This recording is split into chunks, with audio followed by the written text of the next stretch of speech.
Hey everybody, as always, it's John from our Hometown Historian channel. There's a little bit of a vlog. It's introducing two series that we're going to be starting up here shortly. Um, and then a couple ideas that I'm going to throw off to you guys and get your opinions on. A lot of this is going to take a lot of people working together to make these things happen, but I think they're appropriate, as I think one of the focuses of this channel should be to try to somewhat right the ship in regard to certain topics of history that have been forgotten. And a couple of these that we've discovered just as of late. And I think it's going to be an essential journey that we go on, and getting the appropriate people involved will maybe perhaps get these things done. Uh, a lot of it's to make waves, is to raise awareness. Uh, but a bunch of it's going to take some help from certain community outreaches and historical societies and whatnot to make these things happen. But I think they're all very quite doable. But I'm going to present those to you. Still in the cast, so I am going to try. I'm in the midst of trying to get the first episode of this one new series uh, done, but it's just taking a little bit more stuff that I got to do because I can't go out and do a whole lot of driving right now. I can do a little bit because I changed boots. I have the cast on, but switching to the contour boot and just removing the contour part, the fabric part, I can get that in because the last boot they gave me was a little small, so it actually cracked the cast. But not in a bad spot. It's just it had to change, and I'm able to drive with that. But I got to be careful with that too, how much I drive. So, country roads is one thing. Going to do a couple different things I can do, but I just have to be careful. But anyways, so the first series, Cliff does this huge series for Wonder Wisdom channel, dealing with the French and Indian War. I'd like to do certain aspects, something that was sticking in my mind, more for a short at first. I wanted to talk. There was one specific uh, massacre that happened that sort of really goaded the French and Indian War forward, and also sort of forced the Quaker government of Pennsylvania at that time, the colonial government, to say, hey, we really need to do something to protect our citizens. And that's when the forts started to be made along the Blue Mountains and beyond that. So that specific massacre happened, I believe it was June, I think it was June 26, 1756. I got to look at that just to, my brain does not hold on to information like I wish it used to. But um, anyways, these four gentlemen were killed out in their fields. So there's going to be a little bit of an explanation and introduction to the series, because I know a lot of people sometimes they look at stuff and then start making comments about that we're producing thing and always showing one side, especially when it comes to race, showing the white side, the white settlers. And if anybody's watched my videos, you know that I give both sides, and I talk about the atrocities that were done to the indigenous people, and how the Native Americans were treated so horribly. And the French and Indian War is probably one of those wars that's almost the best example of the atrocities that happened were almost solely done by soldiers to civilians or to innocents, and it happened on both sides. But this specific incident, this massacre, uh, this sort of precipitated things moving forward at a rather quick pace. Then, so we're going to go through a bunch of these different events, dealing with the Paxton boys, Frederick Stump, and his accomplices, and a bunch of those incidents as well, and talk about what really sort of made the French and Indian War what it was. Over in Europe, I believe it was called the 7 Years' War. So, it was a sad state of events. The other series that we're going to do, this one, it's the called Trails of History in Lebanon Valley, but it's the African American Trails of History. Now it follows. Right now they have five separate places to visit. Cornwall Iron Furnace, which we've been there several times. There's a history of slaves of African descent there. I think back in the time of the Revolutionary War, excuse me, and before. Governor Dick, which is a mountain named after an escaped slave who did collier work, much like Joseph Johns, in the Mount Gretna region. They have the St. John's AME Church. I think Lights Fort is one of them as well. I have to look what the last one is, and Lights Fort might not be one of them, but they have five of them, and it's a shame because Joseph Johns is the obvious one in Lebanon Valley that should be remembered. Um, the other two I just did a short yesterday. I have the full video that I'm putting together now as we speak as well on Daniel Jones, who was a former slave of Thomas Jefferson, one of his estates, Poplar Forest estate in particular. And then the last one should be the Community of Africa. Now we've gotten a little bit of headway on that. Now I have to communicate with the officer in charge and getting communication also with the National Guard Museum administrator with her to sort of talk about this a little bit more further. And there's other organizations like Lebanon County Historical Society should be involved, and I'm sure they'll have ideas on who else would be good to be involved with this as well. I think the people behind the Trails of History for African American Trails of History is very important because you see a lot of times, and this is just with doing the channel a little bit that I've touched on. One of the reasons we have the Tales of Hometown History is to remember these stories. And I remember saying in the introduction that a lot of these stories are going to be based on tales and stories that have to do with minorities and those that have been sort of subjugated, and their stories don't get told always. And they need to be remembered, and that's why we were doing it. This is one of those instances where history needs to be remembered as it is, and warts and all, but it needs to be remembered. And from what I am aware, with Africa in particular, there was a cemetery that went with that village. Now, it was supposedly in a peach orchard. Now, from what the officer had said, I said when we went to St. Peter's United Brethren Church that Moss lady arranged, that it was funny that I brought up Africa. He said, we're really looking into that. So my thoughts are, one, the Joseph Johns, and the town of Africa, those three should be added onto that list because they're all Lebanon Valley. Joseph Johns is actually a monument to visit, which we visited several times in Greenpoint next to Camp Bayshore there at the very long Moonshine Road. His grave marker is also right there in Moonshine Cemetery. So those two you can visit.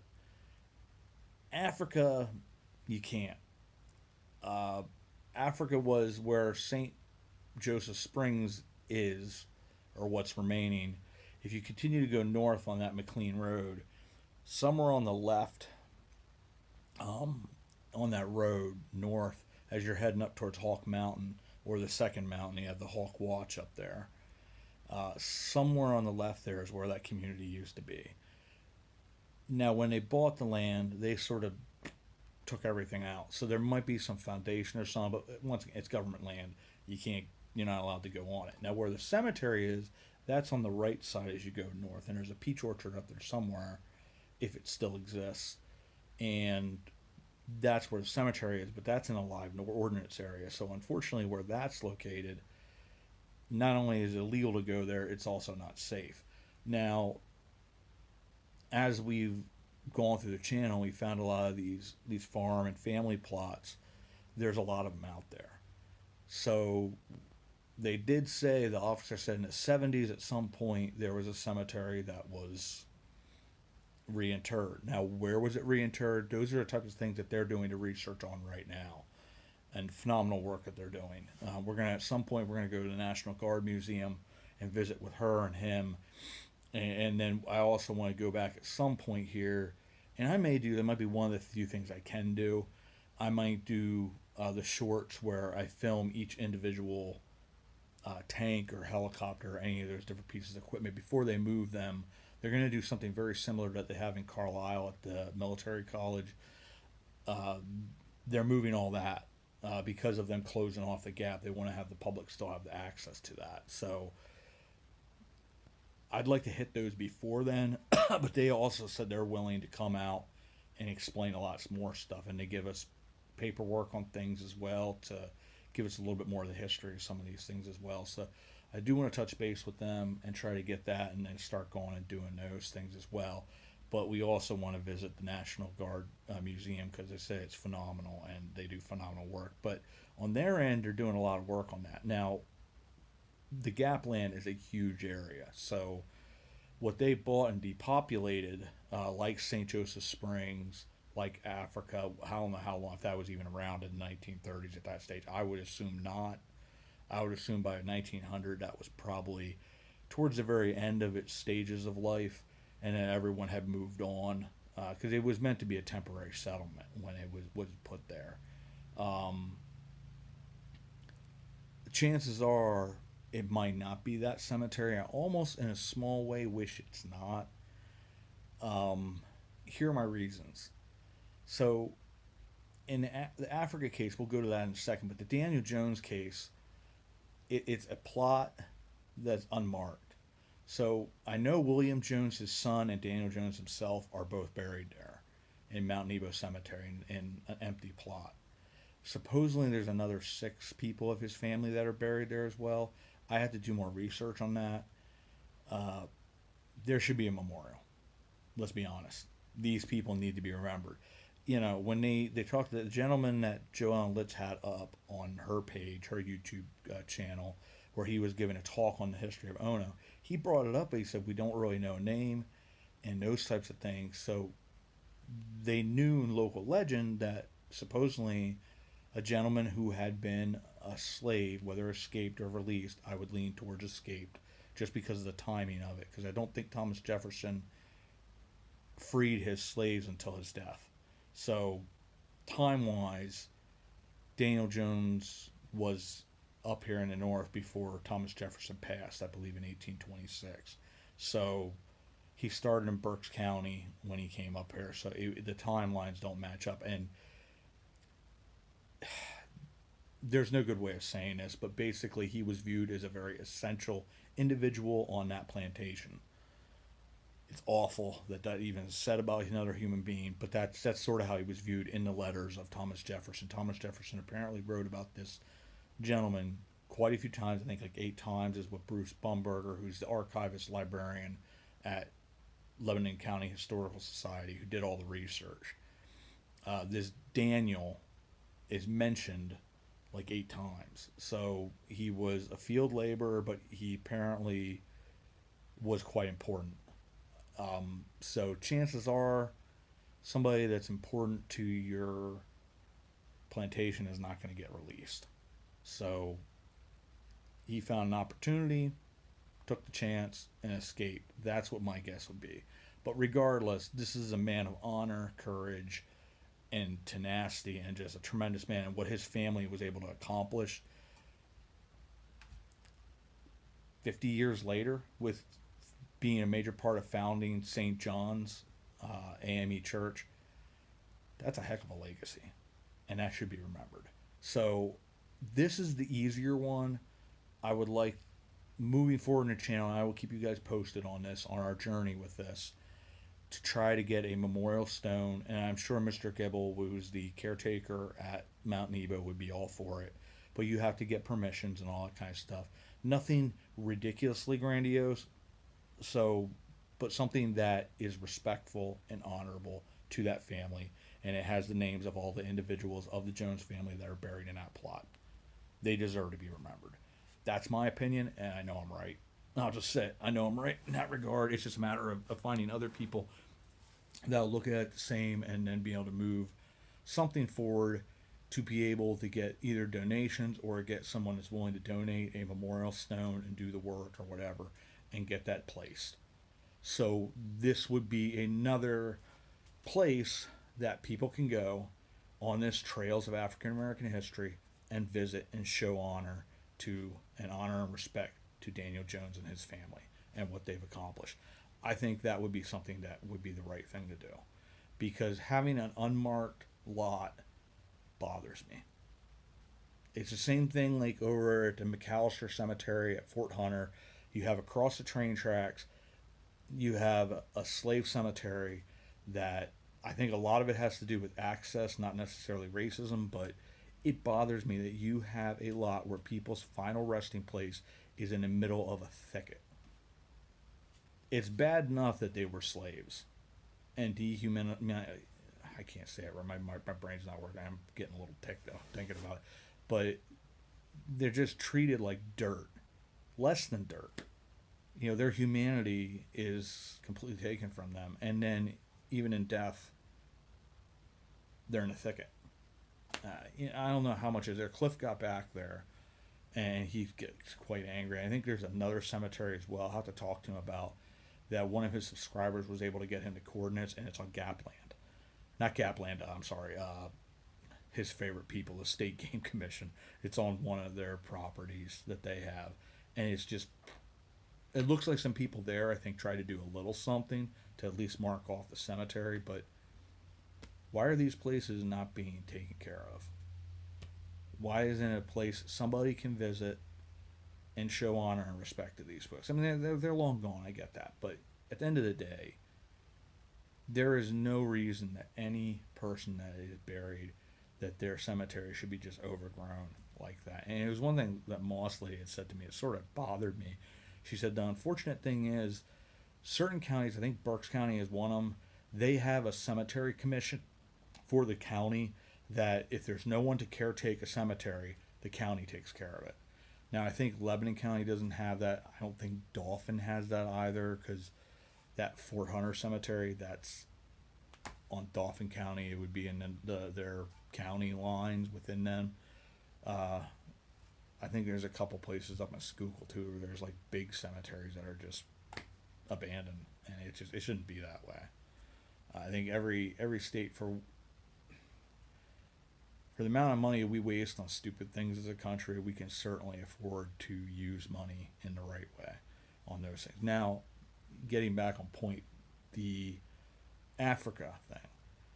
The reason I sort of hope they haven't been reinterred is because if its cemetery is still there and we have a general idea of where it is, even with, unfortunately, if there's live ordnance that was launched in that area, who knows what the stones, whatever's there. And even then, you sort of wonder if it's anything more than field stones. But if you are able to find it and there are remains there, unfortunately, we're probably never going to know the names of the people that are there unless somehow a miracle happens and there is some kind of list. You should be able to go in there, get rid of any live ordinances there, do the right thing, take everybody out of there, the remains and whatever stones are there, put them on a plot somewhere where there's public access and that it's beautiful. Green grass, well maintained, taken care of, and have a monument to this village of Africa. And a thing that I would really like to see, and this is where it gets difficult, more difficult than it already is. I don't know if there's anything out there like this, but I think there should be some kind of story be able to be told there. There's a cultural center or whatever it is that helps people to understand what it was like for people that had been slaves coming north, going in one of these villages that was sort of helping them, because these people came with nothing. So you had to, in essence, create a life for yourself. And I can't even imagine something like that today where you'd have to come into a world with absolutely not a penny to your name and somehow figure out how to survive.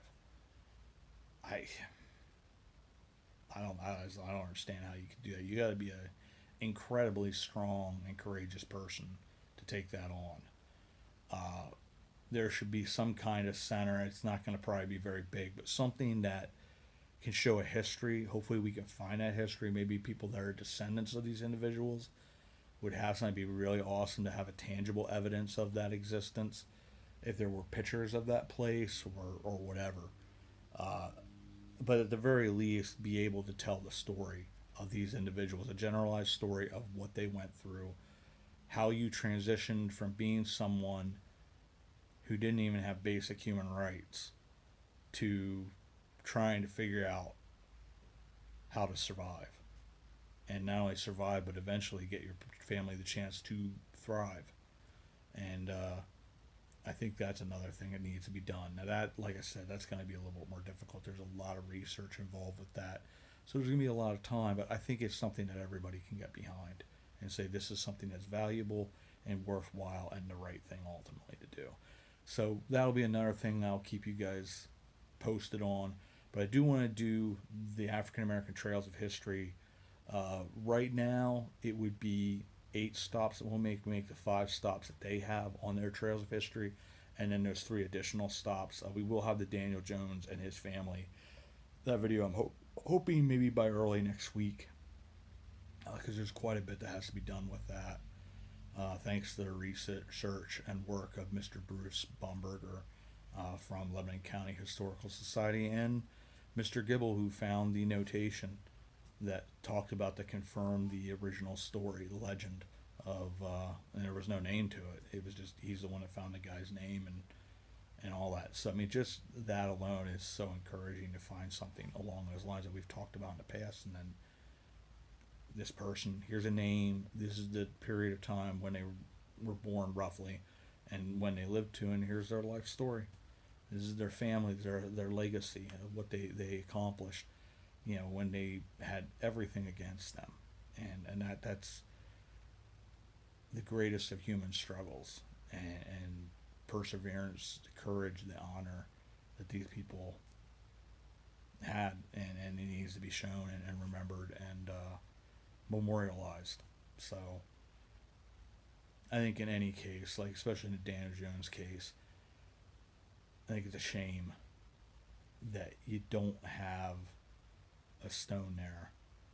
And maybe there's extenuating circumstances, like they didn't want that. I don't know. So those are things, if you try to get a number of different people together and talk about it and say, hey, is there something that we can do here? Is it something that's even allowable in that regard? And hopefully if we can figure that out, then we can move the next step forward.